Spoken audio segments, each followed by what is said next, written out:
एक अकेला चोर, सिंगल मैन आर्मी, इकलौता अकेला फुल कॉन्फिडेंस से जाता है, चाहे वो ज्वेलरी शॉप हो या किसी सुनसान मकान में हो, और वहां से पैसे जेवरात जो कुछ भी हाथ लगे वो उड़ा लेता है। लोकेश श्रीवास को 33 जिले की और साथ ही 7 राज्यों की पुलिस ढूंढ रही है और उसको पकड़ना भी लगभग नामुमकिन था। लोकेश श्रीवास दिल्ली से 18 किलो सोने, हीरे और चांदी के जेवरात लेकर फरार हो जाता है। 18 किलो मतलब लगभग 25 करोड़ रुपए के सामान। 10 ग्राम की कीमत 50,000 रुपए, तो 18 किलो, ये कैलकुलेशन करना ही अपने आप में बड़ी बात हो जाती है। लगभग 25 करोड़ के जेवरात और कुछ लाख रुपए के साथ ये चोर पकड़ाया है। डॉन को तो 11 मुल्कों की पुलिस ढूंढ रही है, मगर डॉन को पकड़ना मुश्किल ही नहीं, नामुमकिन है। मगर आज जिस शख्स की हम बात करने वाले हैं उसका नाम है लोकेश, और लोकेश श्रीवास को 33 जिले की और साथ ही 7 राज्यों की पुलिस ढूंढ रही है और उसको पकड़ना भी लगभग नामुमकिन था।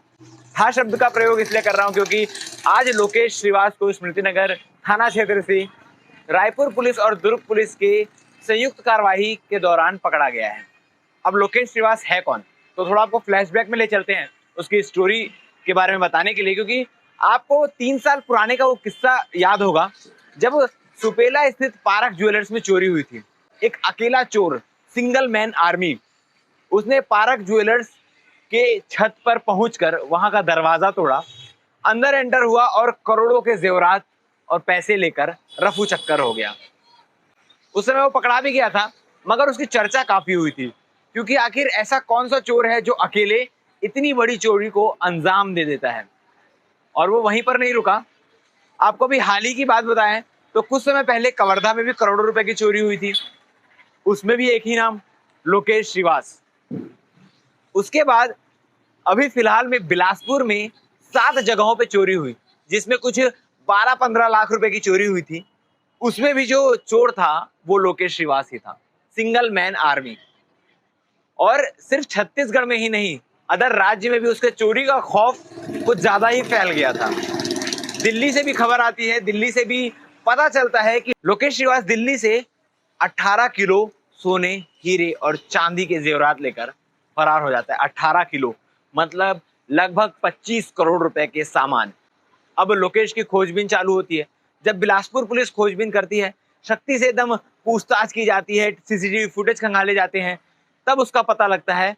और सीसीटीवी फुटेज को फॉलो करते हुए पुलिस जा पहुंचती है कवर्धा, जहां लोकेश अपने एक साथी शिवा रघुवंशी के साथ रूम में होता है, कमरे में होता है। पुलिस को जैसे ही उस कमरे का पता चलता है, पुलिस वहां पर छापा मारती है, पहुंचती है तो शिवा रघुवंशी लाखों रुपयों के साथ वहां पर पुलिस के गिरफ्त में आ जाता है। मगर लोकेश जो सातिर चोर है, जिसके ऊपर ये सारी कहानी है, जिसकी ये सारी कहानी मैं आपको बता रहा हूँ, वो खिड़की से कूदकर फरार हो जाता है।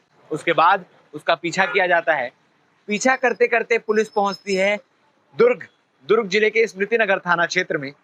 वहां पर लोकेश को पकड़ लेती है, और लोकेश को पकड़ने के बाद हैरत अंगेज बात सामने आती है कि उसके पास से 18.5 किलो सोने, हीरे और चांदी के जेवरात मिलते हैं। वही जो मैंने आपको बताया, 25 करोड़ रुपए के सामान। और लोकेश की पत्तासाजी करते हुए, लोकेश की खोजबीन करते हुए तुरंत दिल्ली पुलिस भी यहाँ पहुंच जाती है स्मृतिनगर। लोकेश को पकड़ा जाता है। पकड़ने के बाद सारे सामान के साथ लोकेश को बिलासपुर ले जाया जाता है, क्योंकि बिलासपुर की चोरी का मामला था। और ये चोर जो है, इसके बारे में आपको बता दूं, लगातार चोरी करता आया है। अगर छत्तीसगढ़ पुलिस का रिकॉर्ड खंगाले तो लगभग सैकड़ों चोरियां हैं जो इसके नाम है, और वो कोई भी चोरी छोटी मोटी चोरी नहीं है, करोड़ों की चोरियां ये करता है। और ना कोई टीम है, ना कोई साथी, इकलौता अकेला फुल कॉन्फिडेंस से जाता है, चाहे वो ज्वेलरी शॉप हो या किसी सुनसान मकान में हो, और वहां से पैसे जेवरात जो कुछ भी हाथ लगे वो उड़ा लेता है। एक बार जेल जाता है, पकड़ाने के बाद छूटता है, फिर वापस चोरी की वारदात को अंजाम देता है। आखिर ऐसी क्या बात आ गई कि लगातार चोरी की वारदात को अंजाम देता है लोकेश? क्या वो उसकी हॉबी बन चुका है? क्या उसका शौक है चोरी करना? क्या उसका पैशन है चोरी करना, और पैशन को फॉलो करता है? इसमें कई बड़े सवाल खड़े होते हैं कि अगर ये चोर बार बार चोरी कर रहा है और लाखों करोड़ों रुपयों की चोरी कर रहा है, तो किसी प्रकार की कड़ी कार्रवाई क्यों नहीं जाती? उसे परमानेंट जेल में क्यों नहीं डाल दिया जाता? ऐसा होना तो पॉसिबल नहीं है, क्योंकि जो कानून है, कानून के हिसाब से माने तो किसी चोर को उतनी ही सजा होगी जितना कानून में लिखा होगा, जितने की वो चोरी किया हो, चोरी का मोटिव क्या है, चोरी का तरीका क्या है, सारी चीजों पर कानून आधारित रहता है।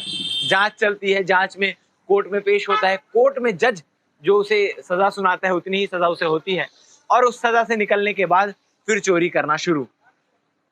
कुछ पैसे, कुछ जेवरात बरामद होते हैं, कुछ नहीं मिल पाते जिसका वो यूज कर लेता है। मगर आज जब लोकेश पकड़ा है, जब लोकेश श्रीवास पकड़ाया, पुराना चोर, दिग्गज चोर जो बड़े बड़े चोरियों की वारदात को अंजाम देता है, जब वो पकड़ाया तो उसके पास से दिल्ली से चुराए हुए पूरे के पूरे 18.5 किलो जेवरात बरामद हुए। 18.5 किलो सोने के, चांदी के जेवरात।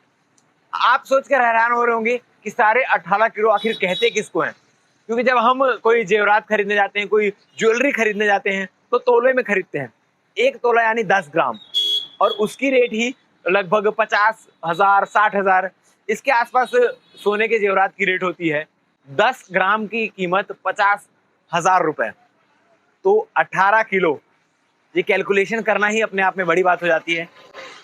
लगभग 25 करोड़ के जेवरात और कुछ लाख रुपए के साथ ये चोर पकड़ाया है। दुर्ग पुलिस के हत्थे तो चढ़ चुका है और छत्तीसगढ़ पुलिस उसके खिलाफ सख्त कार्रवाई भी कर रही है। मगर अब देखना ये होगा कि आखिर लोकेश फिर कब जेल से छूटकर बाहर आता है, कितने साल बाद आता है, कितने महीने बाद आता है, कितने साल की सजा उसे होती है, और उस आने के बाद वो सुधरता है या वापस अपने इस पैशन को, अपने इस चोरी को फॉलो करने लगता है और फिर अपना अगला शिकार ढूंढने निकल जाता है, क्योंकि उसकी चोरी के स्टाइल अनोखे रहते हैं। सीसीटीवी फुटेज भी मिला है, सीसीटीवी फुटेज में क्या कुछ है वो भी आप देखिएगा, हम आप लगातार दिखा भी रहे सीसीटीवी फुटेज में। और बड़ी मशक्कत के बाद ये चोर सामने आया है, बड़ी मशक्कत के बाद, जैसे मैंने आपको स्टार्टिंग में बताया कि 33 जिलों की पुलिस और साथ ही 7 राज्यों की पुलिस इसे ढूंढ रही थी, और अब ये चोर हत्थे चढ़ चुका है। देखना होगा कि किस किस राज्य की, किस किस जिले की कार्रवाई इसके ऊपर की जाएगी, क्योंकि पकड़ा चुका है और जिस जिस जिले में इसने चोरी की है सबकी जो जांच है वो चल रही थी। अब वो जांच यहाँ जाकर लोकेश के पास जाकर थम जाएगी और सभी चोरियों में उसको सजा होने वाली है। क्या कुछ होने वाला है, बने रहिएगा हमारे साथ, हम आपको पल पल की अपडेट देंगे। मगर बड़ी खबर यही है कि एक कुख्यात चोर जो चोरी की वारदात को अंजाम देता था, जो करोड़ों रुपए चुराता था, वो अब पुलिस के गिरफ्त में आ चुका है। धन्यवाद। एक चोरी का मामला आया है दुर्ग में। एक रात को रेड की कार्रवाई की गई थी जिसमें एक चोर लोकेश श्रीवास को पकड़ा गया। बेसिकली उसके खिलाफ हम लोग के 7-8 चोरियों के मामले बिलासपुर में अलग अलग थानों में दर्ज थे। कल उसके एक साथी को पकड़ा गया था कवर्धा से, जिसके साथ 23 लाख का सामान, ज्वेलरी और कैश मिला था। जब उसके बाद वो वहीं से भागा था और हमारी टीम जब वहाँ पहुँची, रायपुर और दुर्ग की पुलिस को भी साथ लेके हम लोग पहुँचे थे, और वहाँ जब उसको पकड़ा गया, लगभग 12.5 लाख जो कैश है उसके घर से मिला है। और चेक करने के बाद दिल्ली में एक काफ़ी बड़ी चोरी हुई थी, उस चोरी के भी लगभग जो 18.5 किलो सोना, डायमंड ज्वेलरी भी मिला है। दिल्ली पुलिस भी टीम भी पहुंची हुई थी। ये एक हम लोगों ने कार्रवाई मिलके की है और इसमें हो सकता है कि आने वाले समय में और भी खुलासे हो। अभी हम लोग चोरों को लेके यहाँ आ रहे हैं। उम्मीद है कि जिस तरह से इन्होंने चोरियां की हैं, इंटर स्टेट गैंग है, कुछ और लोग शामिल हो सकते हैं, कुछ और चोरियों के खुलासे हो सकते हैं।